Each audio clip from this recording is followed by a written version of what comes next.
Hello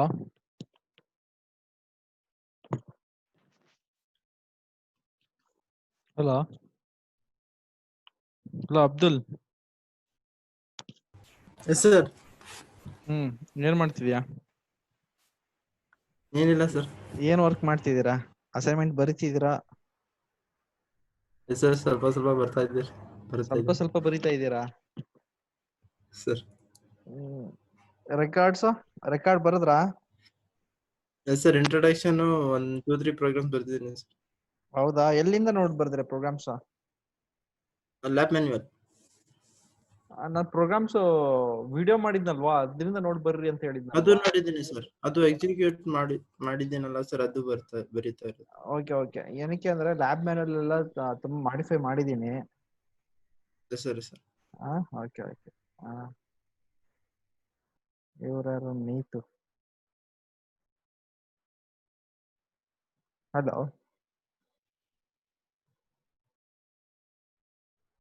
ಎಲ್ಲೋದ್ರಪ್ಪ ಉಳ್ದಾರೆಲ್ಲ? ಬರ 5 ಜನ.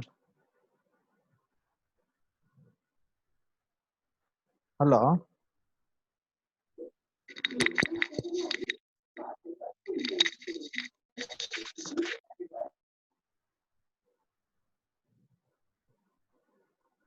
ಎಲ್ಲಿ ಯಾರು ಬಂದೇ ಇಲ್ಲ? ಓನ್ಲಿ 5 ಮೆಂಬರ್ಸ್ ಅಷ್ಟೇ ಇದಾರೆ. 4 ಮೆಂಬರ್ಸ್.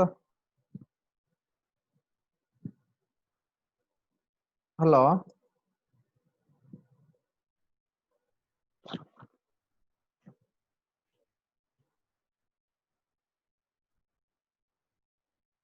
Hello,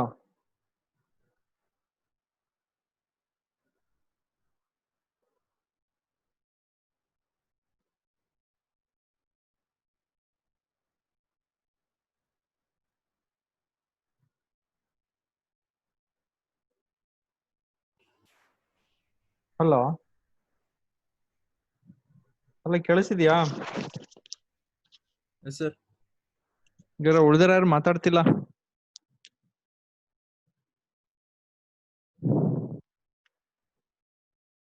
okay. ಇಲ್ಲಿ ಯಾರ ಕೇಳಿರ sir, should we write a program and output in record? Yes. ಯಾರು? Rachana H. Okay. So output ಹೆಂಗ್ ಬರೆಯೋದು ಅಂತ ತೋರಿಸಿದ್ದೆ ನಿಮ್ಗೆ. ರಿಜಿಸ್ಟರ್ ಕಂಟೆಂಟ್ಸ್ ನ ಬಿಫೋರ್ ಎಕ್ಸಿಕ್ಯೂಷನ್ ಬರೀರಿ, ಅನಂತರ ರಿಜಿಸ್ಟರ್ ಕಂಟೆಂಟ್ಸ್ ನ ಆಫ್ಟರ್ ಎಕ್ಸಿಕ್ಯೂಷನ್ ಬರೀರಿ, ಅನಂತರ ಮೆಮೊರಿ ಕಂಟೆಂಟ್ಸ್ ಕೂಡ ತೋರಿಸಿ. ಬಿಫೋರ್ ಎಕ್ಸಿಕ್ಯೂಷನ್ ಏನಿರುತ್ತೆ, ಆಫ್ಟರ್ ಎಕ್ಸಿಕ್ಯೂಷನ್ ಏನಿರುತ್ತೆ, ಅದನ್ನ ನಾನು ವಿಡಿಯೋಸ್ ಅಲ್ಲಿ ನೀಟಾಗಿ ತೋರಿಸಿದೀನಿ. ಓಕೆ, ಅದನ್ನ ನೀವು ರೆಫರ್ ಮಾಡ್ಕೊಳ್ಳಿ. Right. Okay, so let's begin with today's class.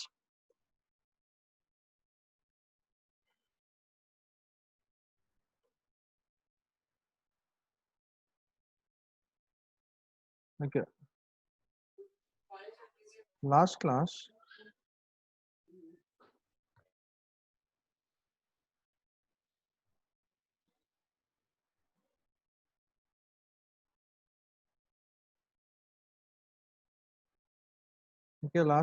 we started embedded firmware development languages, right? Embedded firmwares can be like a target processor or controller specific language, that is either assembly language or low level language.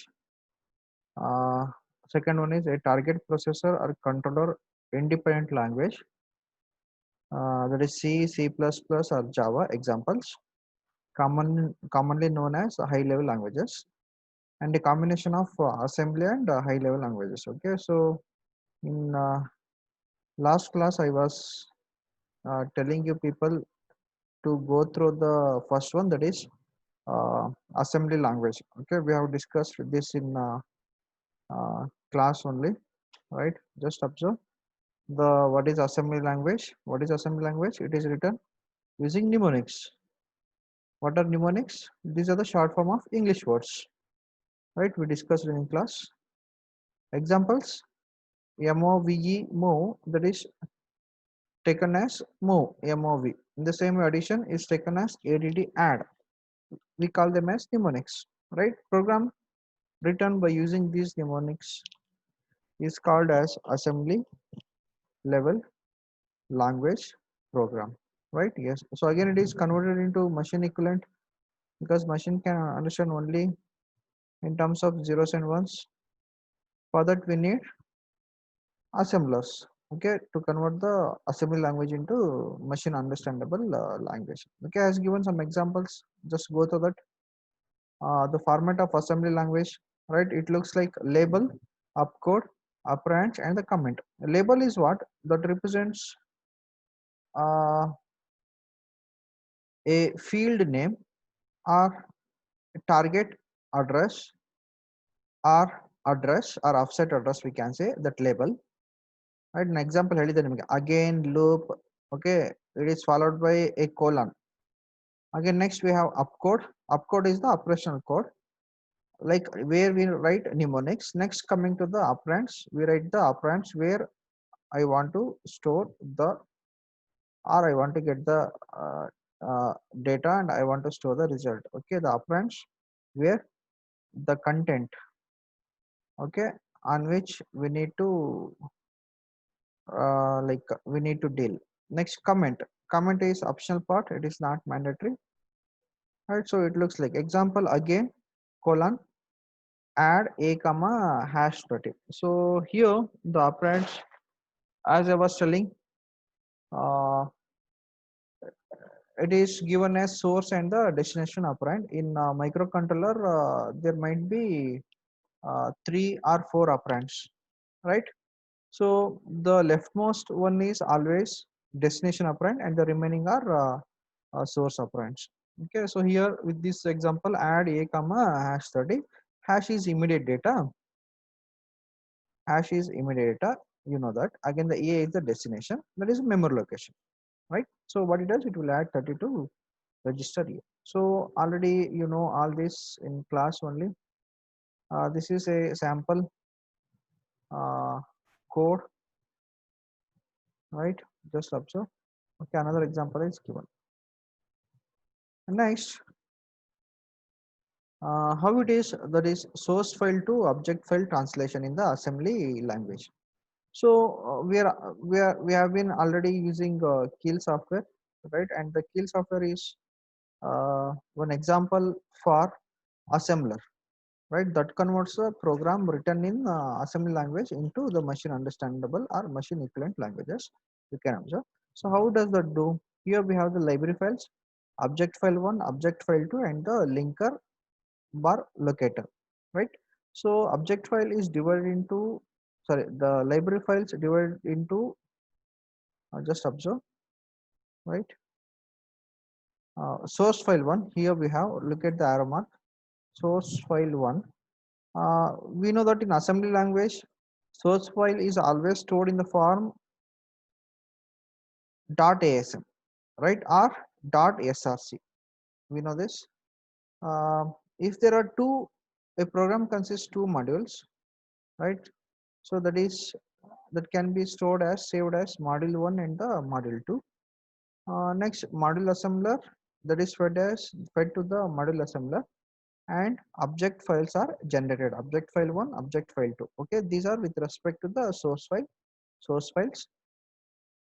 Next, so and the library files are included along with the object files created and given to the linker bar locator. So linker bar locator, what they do, they will generate absolute object file. From absolute object file to hex file.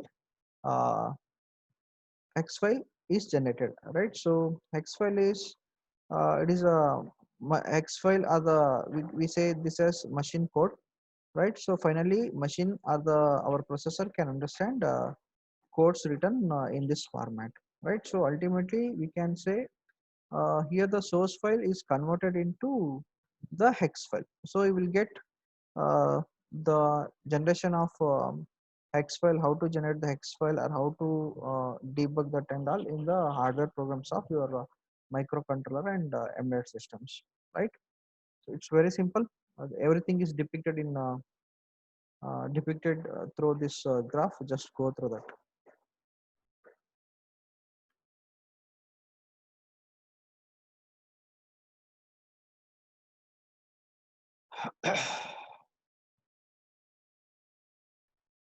Okay.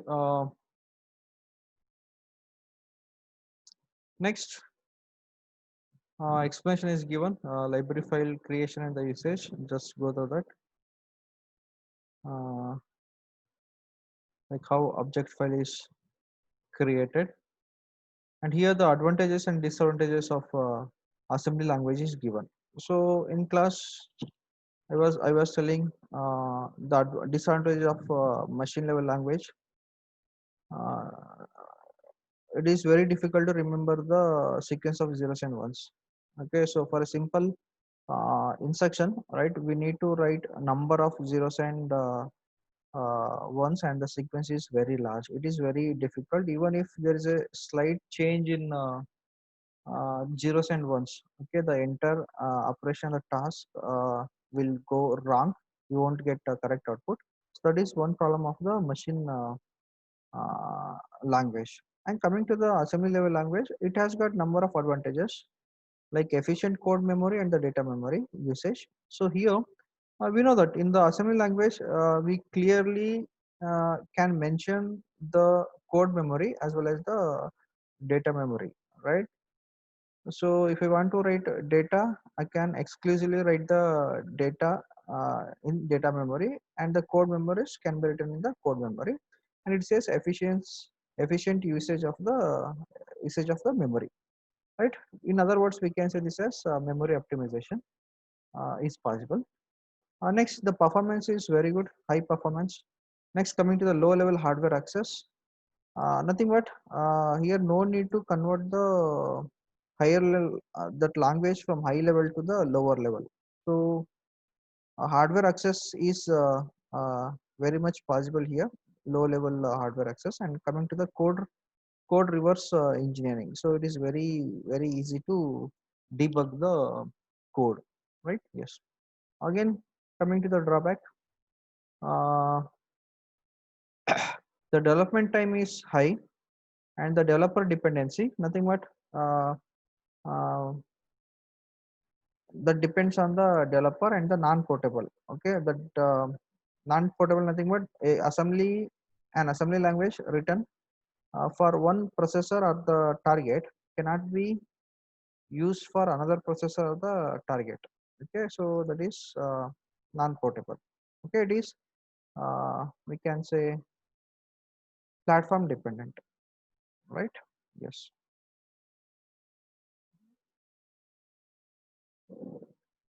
Next, high level language based development, simply as explained about C, right? So how it is written, how it is converted from high level language to machine level, and what is the tool or platform we need to convert. So simple explain ಮಾಡಿದ್ದೇನೆ, just go through that. Again, I'm not going to explain.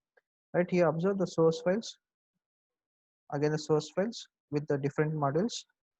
Okay, again the cross compiler. Okay, they use one compiler called as cross compiler, right? That is very much useful in uh, clubbing or combining both high level as well as assembly languages, right? So they use cross compilers. Next, object files generated, same thing. Library files are included and linker locators are used. Finally, hex file is created. It is same as that of earlier diagram only.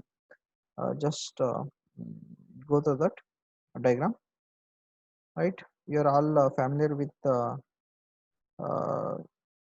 the concepts. Advantages of high level language based development, and drawbacks of high level language based development. Uh, the advantage is reduced development time. Okay, unlike in assembly language. Okay, here the reduced development time is reduced or less. Again, the developer independency,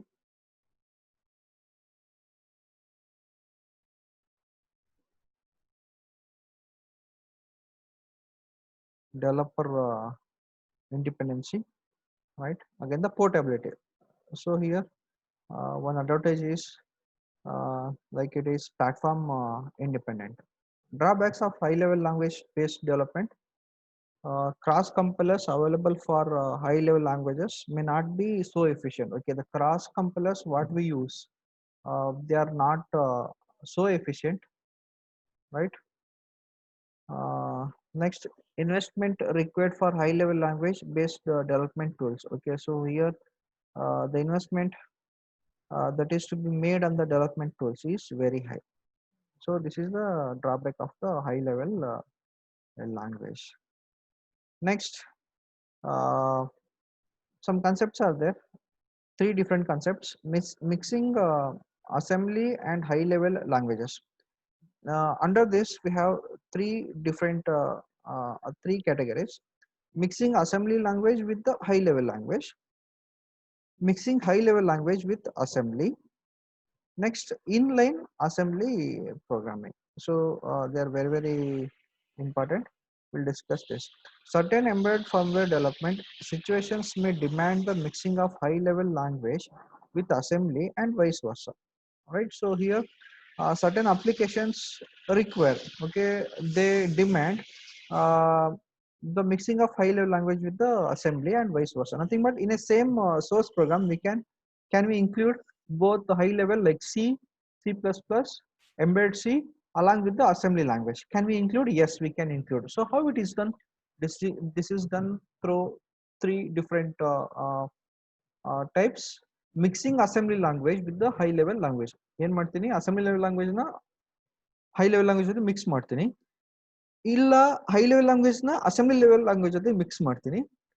Again, inline assembly programming. All right, so we'll discuss this one by one. What's the meaning of this?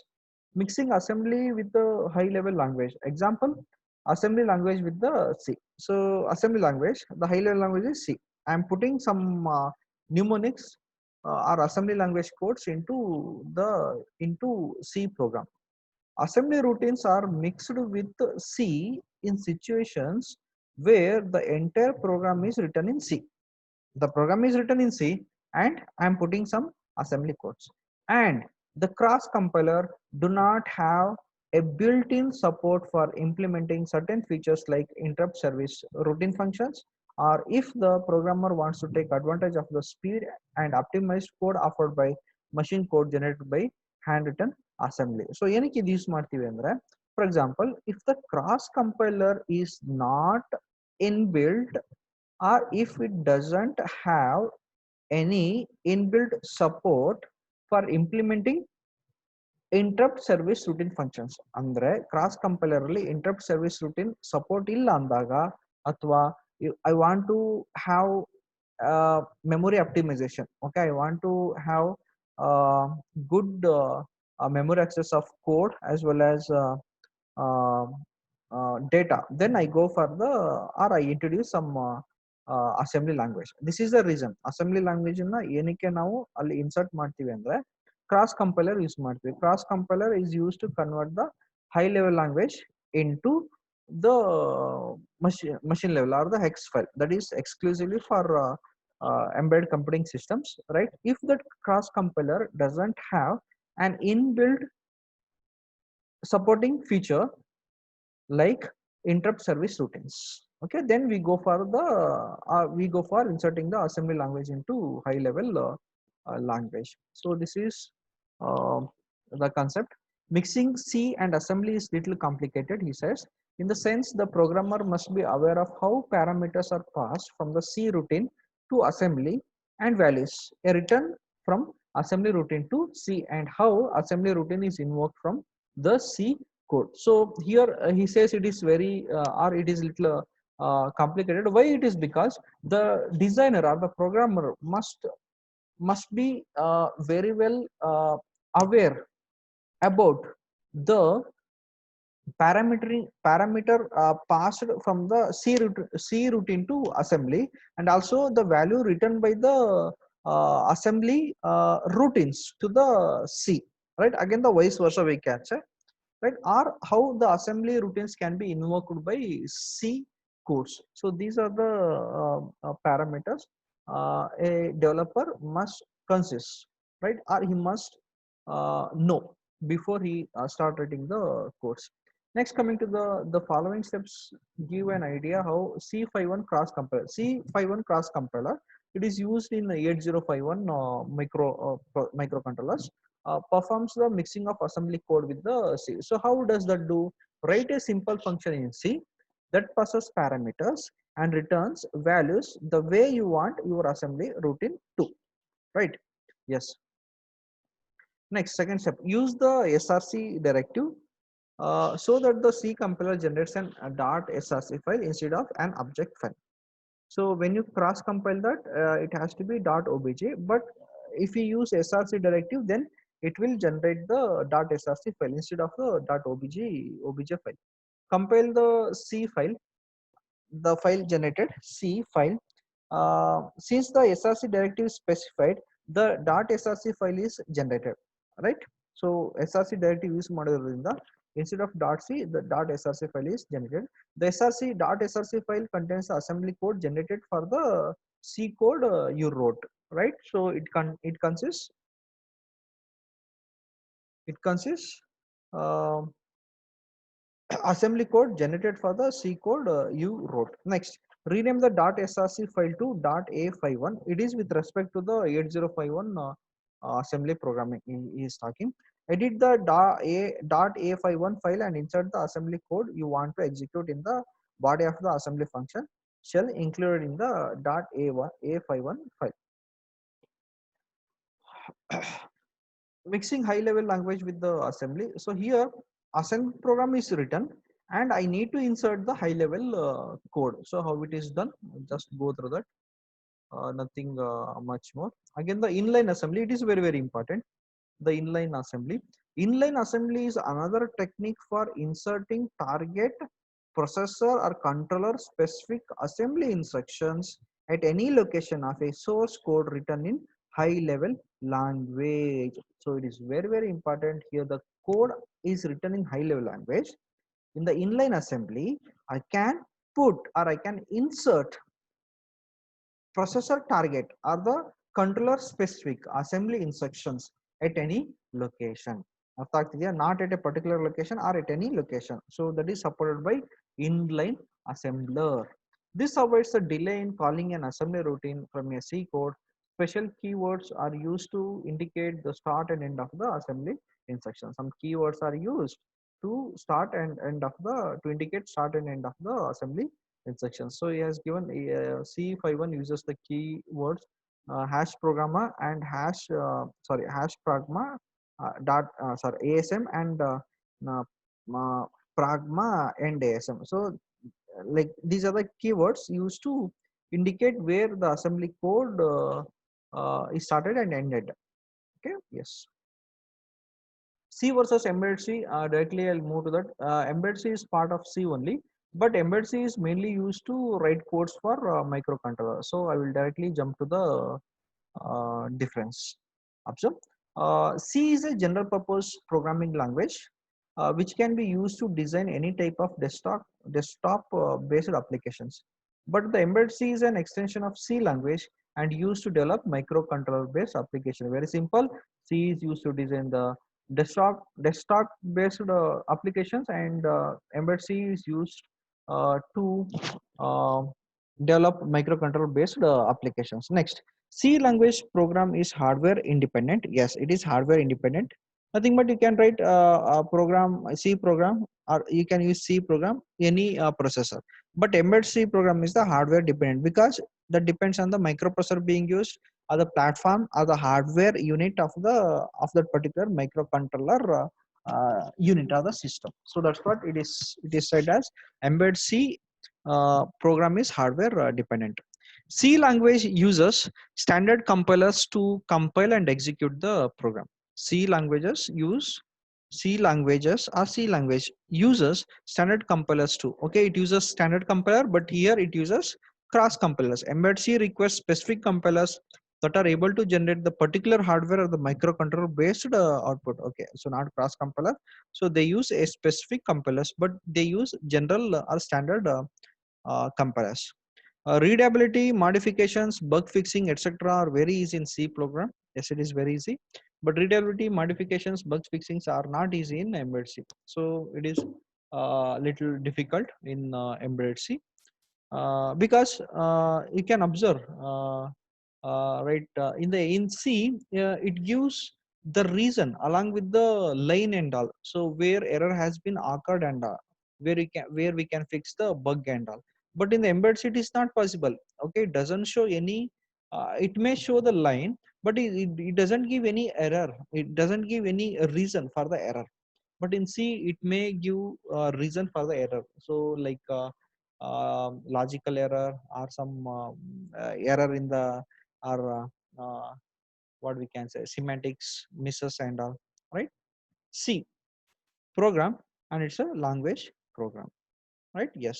So this is difference between C and the embedded C. Compiler versus a cross compiler, as I was telling, cross compiler is mainly used in the embedded system where I need to mix the assembly language with the high level languages. Okay, so where I need to uh, like use cross compilers, but compilers simply convert high level language into machine equivalent. um, Compiler is a software tool that converts a source code written in a high level language on top of a particular operating system running on specific target processor architecture.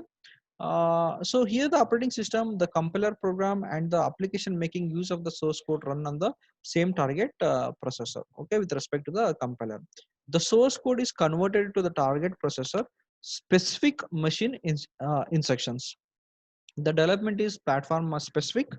Andre ಇಲ್ಲಿ ಏನಾಗ್ತದೆ, development is platform specific.